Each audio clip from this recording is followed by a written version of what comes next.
What's going on? It's your main man, Rick the Dawn. Hey, welcome to my show. We're going to definitely talk some Survivor. This episode is brought to you by wordy.com, my social media site. Sign up. All right, so I got to ask this question. I did not intend to talk about this, but when the episode went off, episode 5, we saw previews from the next episode at which they showed some scenes from the merge. And I was like, oh, okay. All right. I mean, I knew it was coming. I didn't know if it was coming now or maybe a couple more. You know how Jeff throws in a few wrinkles here and there. But it seems that the merge is happening next episode, episode 6. So let's talk. Why not talk about it? Who's the first one going to go home? I'm going to tell you right now. I have 2 picks, and I'll explain why. And if you could, in the comment section, tell me who you think is going to go home, and also give a reason why. Don't just say a person. Don't just be silent. My person, number 1, is, you know what? I'll start with number 2. All right, I'm going to start with Josh. I'm going to say Josh on the account that if number 1's plan does work, then Josh will be the first one to go home. But my number 1 pick to go home next episode, post-merge, the first one to be exiled, is Carolyn. Okay? Now, hear me out. Here's why. First off, she played Yam Yam in episode 5. So I think Yam Yam, though he's playing nice with Carolyn right now, eventually he's going to show his true urges and tendencies and basically try to backdoor Carolyn. He's going to probably go to merge and say, hey, she did this, she did that. And Carolyn is not the kind of player that's going to do much for herself in terms of her actions. Because once Yam Yam is explaining what Carolyn has done in the past, i.e. voting Sarah out, whoever he's talking to is going to look at Sarah and see her wiggling out. They're going to be like, you know what? You're right, Yam Yam. So I think Yam Yam will play a pivotal part in spreading the seeds necessary to get Carolyn out first. And also, at one point in the beginning of episode 5, you heard Yam Yam say the very vital sentence: Carolyn is the most dangerous player in the game. When a player is called the most dangerous, then you already know what time it is. Now, also, I believe that Josh, unless he is the first to be exiled, will definitely play a pivotal role in Carolyn's exit. Mainly because Carolyn made the grand mistake. She made a couple mistakes in this episode, and I'll talk about it more later in my recap. But this is more of a reaction. She made a couple big mistakes. One of them is when sitting down with Brandon and Danny, she divulges that Josh played the idol, and that immediately alerted both Danny and Brandon that Carson and Jamie had idols. I believe that Carolyn has this one error. Like, I like her gameplay. I'm actually a fan of Carolyn. But I will say that she does one thing very wrong, and she talks a lot. She says things that should not be said at the worst possible times. I think the game of Survivor is all about currency, and the most important currency is information. And she gives it out so freely. And I think her doing that will also come back and hurt her, right? She immediately goes back to her tribe, and she immediately tells both Yam Yam and Josh that Danny and Brandon have a bromance brewing, and also that Josh is a potential third member of that bromance. So Josh, naturally, once merge happens, he's going to go to Brandon and Danny and say, hey, so she's conspiring against you guys. And look, the merge is all about strength in the beginning until, the other players kind of galvanize themselves and take the strength out. But if you have a alliance between Brandon, Danny, and Josh, very capable muscle, Carolyn might be in trouble immediately. Now, the only thing that could potentially save Carolyn is if she plays her idol, because one thing she has been silent about is the fact that she has one.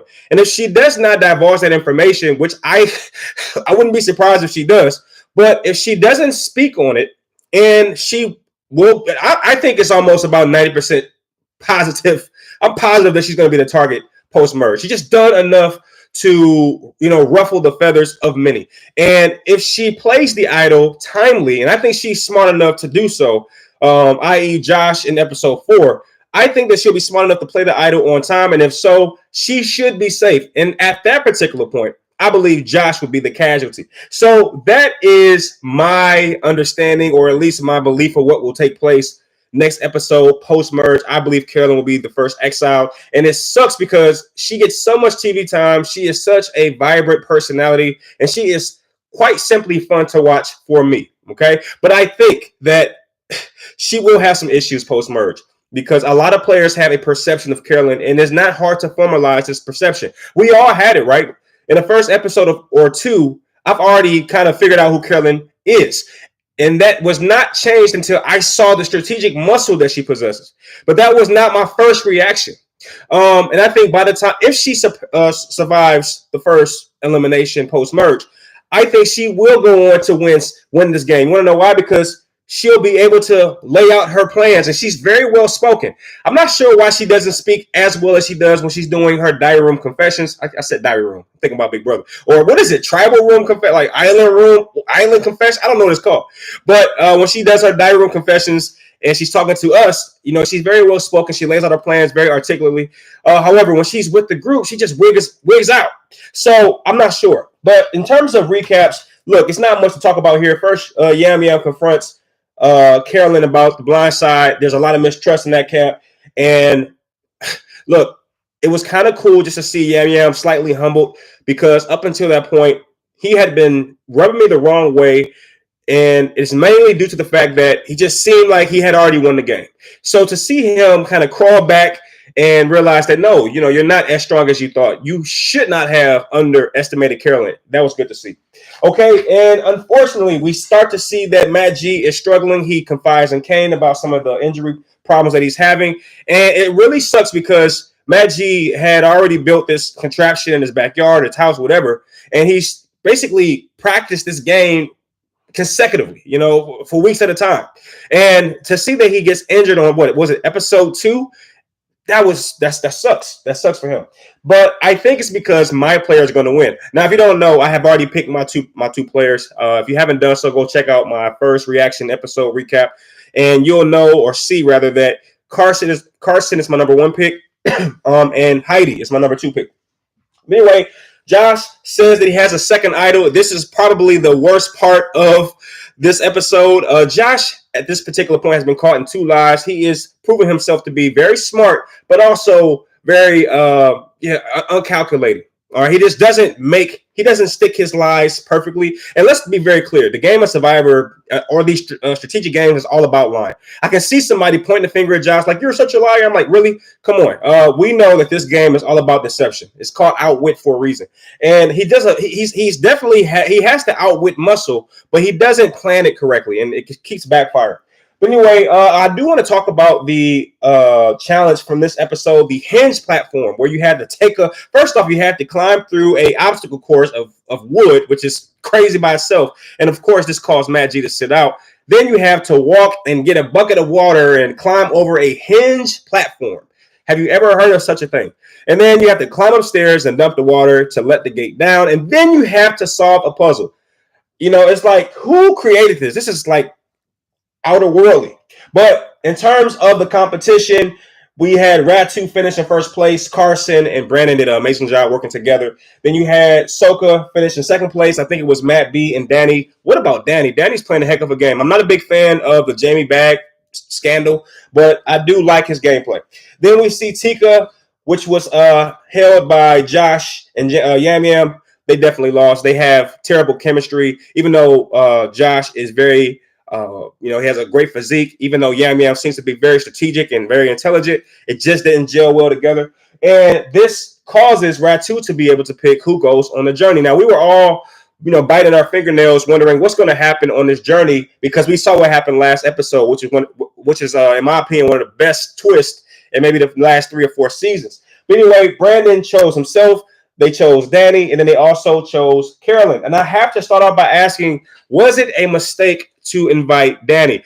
Initially, I did think so, because Danny is starting to look like a pirate on this on this show. He's going through people's baggage, trying to find gold and silver. He's already got the immunity idol. He's winning awards. Like, Danny is actually getting fatter on the show rather than losing weight. And it doesn't hurt that he has a great currency in the form of personality. Danny rubs people the right way. Let's be honest. And he is a little obnoxious to me personally, from a personal standpoint. But I will say that I can see his charm and his charisma. All right, I can see that. But anyway, as that journey is taking place, we find out that Matt G, look, Jeff hates people who sits out. And even though he likes Matt G, I don't think that Jeff can put Matt G above the integrity of Survivor. So seeing a player sit out 2 or 3 different times in 3, well, I think it was 2 times back to back. seeing the player sit out twice, that definitely starts to, have Jeff's hair stick up a little bit. And at that particular point, he just, hey, look, Matt G, we have to have you seen by some specialists just to make sure that everything's okay. And unfortunately, we see that Matt G, he has to check out of the game. The shoulder was out of joint. The tear was much more extreme than we initially thought. But it's just sad to see because I believe that Matt G had a strong case to win this season. But we will never know. And maybe he'll get a call back. We don't know. All right, why did Soka choose Danny? Because, look, it turns into this crazy fiasco. If you watch the episode, then you know exactly what I'm talking about. So Carolyn, Danny, and Brandon go on the journey. And initially, I'll ask you first. What did you think that journey was going to lead to? Did you think they're going to get another idol? For me, I'll be honest and say that I thought that they might get an advantage, but I thought the whole idol concept was completely done and finished. But it turns out that it is a sanctuary-based feast. And was this the most craziest feast I've ever seen? I've never seen two players of three talk so openly about strategy and very, very disrespectfully, might I add, just leave that third player out. Will's talking right in front of them. Usually, if something like this is going to happen, they're going to wait till that person goes to the bathroom, wait till that person goes and walks away to the beach or whatever, and then they'll compose their strategic talk. But in this case, Brandon and Danny have a complete bromance meltdown where they just like loving on each other and talking about how far they're going to go in the game right in front of Carolyn. Now, it was funny, it was disrespectful, and it was definitely unwise in my personal opinion. And I know why they did it. It's because Carolyn comes across as a player who is absolutely wacky and has no idea what's going on. I told you, she reminds me of the winner of, season 42, the young lady from Ghana. I don't know where she was from, but she just came across as very silly, as if she never took a moment of the game serious. But then she ends up winning the season. And I think Carolyn can be that kind of player if she can survive this first vote out. Because I think if Carolyn gets past the first merge elimination, if she gets past that, I believe she goes further. But she has to get past the first one. All right, I'm going to say it right now. I haven't seen the next episode. Episode 6 has not been seen by me. I'm going to put it out there. I think either Carolyn or Josh goes because, first off, that tribe in general is just, what is it, Tika? They have so many problems, and that will become very evident to the other players post-merge because they're going to be like, hey, we're looking for someone to vote out. Why would we vote out one of our numbers when this threesome is just really, really struggling? They don't have any cohesion, and they're all going in different directions. Let's vote them out first, and then we'll figure out the rest later. I don't see why you wouldn't do that. But Carolyn reveals that the last journey netted the idol, and I do want to point out that I just thought that was a bad idea because that allowed both Danny and Brandon to figure out what's going on.